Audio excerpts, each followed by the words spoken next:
soustředění bylo vybrat 20 hráčů, které budou reprezentovat Slovensko na té kvalifikaci, takže tyhle přátelské utkání nám ukázali, že máme, když nám dělali problémy, že my nevíme, koho přesně vyřadit, že hráčky hrají velmi dobře.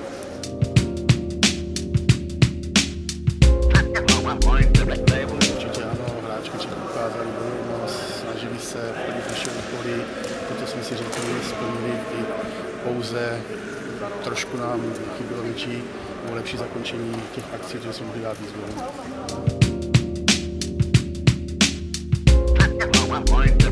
Co se týká České republiky, to je favorit, kterým budeme se snažit hrát velmi otevřeně, nebudeme hrát žádnýho Zanděura, žádnou obranu.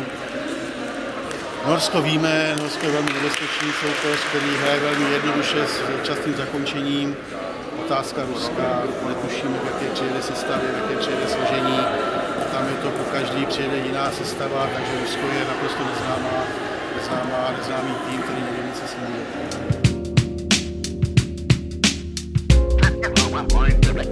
Tak máme tady problémy s Myškou Šponěrovou, která nehrála, která měla problémy s kolenem, ale už se snad dá dohromady a bude hrát.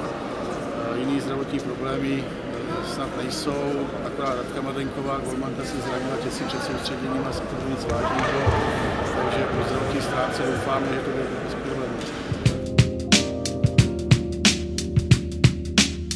Tak u mě je známo, že já dávám příležitost mladým hráčům a mladým hráčkám, protože je potřeba ten tým oživit.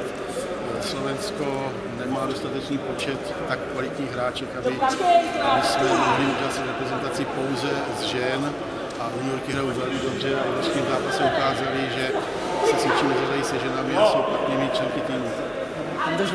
Díky moc.